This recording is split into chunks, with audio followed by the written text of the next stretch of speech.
How, Jimmy? I got to get it back. I find that very funny. All right, well, make sure, however you get it back, whatever amount of juju you have left, you get your picks in before kickoff on Sunday for your chance to win $250,000 of Terry Bradshaw's well-earned money. For more information, scores, stories, all of it, you can go to the Fox Sports app as always. All right, time now, my favorite part of the show, little four things. First, a collection of things we saw, we love. Brandon, start with you. You love your former teammate, Fitzmagic. My guy, why did I do this? How do I bet against my all-time favorite teammate? I picked the Jags to win. I went with the stash, and I should have went with the Bears. Yes. Ryan Fitzpatrick. Fitzmagic is here. This road show is starting. We all know, Nick, that throughout the course of a year, this guy can get hot for 5, 6, maybe 7 games. Maybe take this team in the playoffs. Fitzmagic, I'm sorry for going against you, buddy. I love you. I'm sorry. Accept my apology. All right, moving on. Wilds, Jimmy Butler recognizing the Heat hero.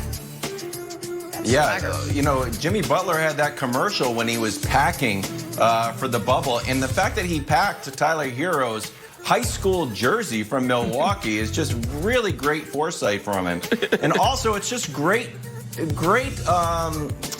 chemistry when you see two teammates supporting each other by wearing each other's jerseys, just like our old buddy Cam Newton was wearing officially licensed Hall of Famer Julian Edelman jersey, happily miserable right there. So just how good of a teammate Jimmy is, and that's how good Cam is to future Hall of Famer Julian Edelman.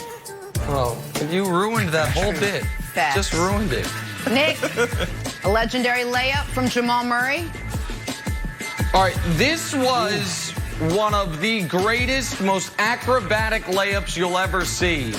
And listen, Wilds, I'm not sure what layup of this type would be second place on the greatest reverse layups in the playoffs, you know, in an iconic game. I just know this one is dramatically and demonstrably better. I know the gap between 1 and 2 is now enormous. So I don't know. People would argue about what this looks like, what could be second on this list. I just know whatever you're slotting in second is obviously and clearly second and will be second forever. This now is the greatest reverse layup in traffic in NBA playoff history. No one can deny it. Everyone should acknowledge it. Jamal Murray, kudos to you. What are you shaking your head about, Wilds? What's the problem? What's the problem? I'm trying to give Jamal Murray credit. Supposed to be a... No, you're not. No, you're not. You know you're not. This is supposed to be a fun little segment, and you've taken it and turned it into the Jordan slander segment. And when you're writing stuff down, brought you're up even Michael Jordan Jordan first. Like, how can I take a shot at Michael Jordan? Who brought up Michael Jordan? This is like the third time Oh, this week. the Jordan layup was kind of like this. See, I didn't even think about that. This was so much better than the Jordan layup, I didn't even consider it. That's a good point. The other day did the Kareem Isaiah thing. Didn't even consider it. It just dawned on him right this second when you brought it up, Wiles. Just remember it. I couldn't say. All right. Damn it. I shouldn't have laughed. I am all in, guys, on Cam Newton these days. So listen to what he had to say. He said, tweeted the other day, just because I'm vegan, it doesn't mean I just go outside and pick up grass and put ranch on it. Well, that's not vegan either. Or blue cheese. What? Balsamic. Put balsamic on it and eat it.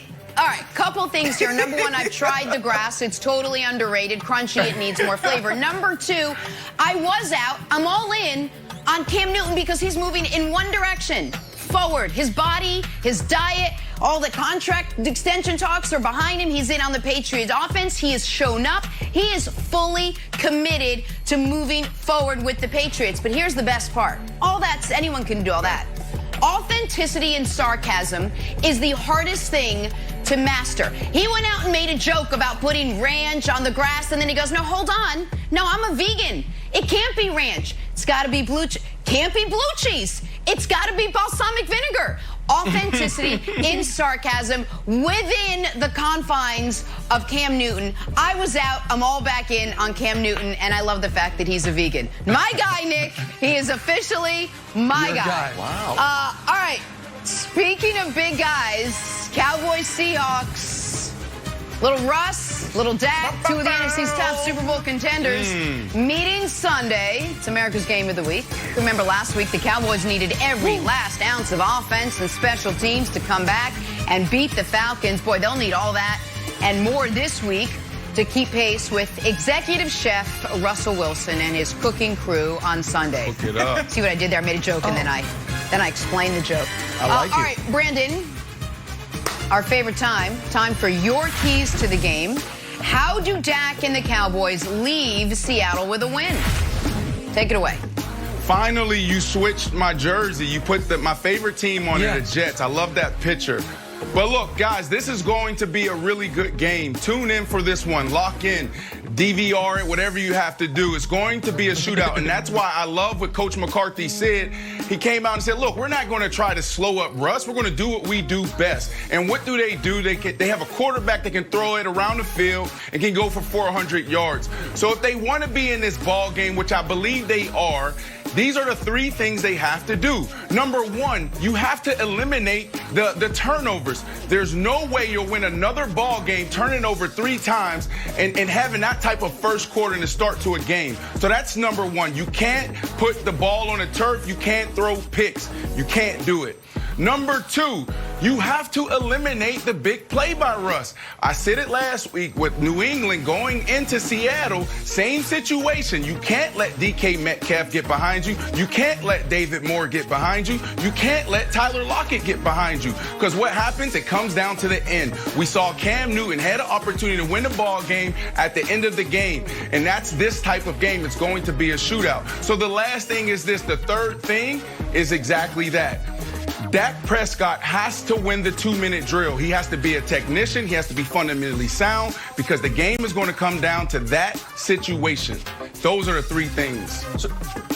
So Brandon, I want to focus in on the second one. Eliminate the deep ball from Russ. Because, tell me where you fall on this. I don't think they can do that unless they are getting demonstrably more pressure than they've gotten on any quarterback up to this point this year. I don't think they have the secondary to lock down Lockett and Metcalf and Moore if Russ has time. I think the only way you can eliminate the deep ball is if you are forcing Russ to get the ball out of his hands quickly, which means, Brandon, DeMarcus Lawrence needs to stand the hell up. Guy's got 5 sacks in his last 18 games, making $1.5 million a game or $1.25 million a game. Like, he's got to be better. Alden Smith was out of football for 5 years, has more quarterback pressures this year than DeMarcus Lawrence. It's unacceptable.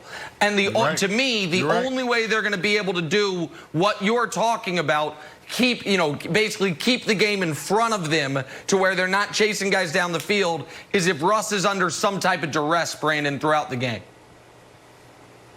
I mean, you're right. Both of these teams are struggling getting pressure on the quarterback. So the only thing they can do, Wilds, is really play coverage, right? Like, you got to take those guys and back them up. Give them those 5-yard option routes. Give them the flare routes. Let the running back catch the Texas route and the slants out of the backfield. But you cannot let these guys get behind you.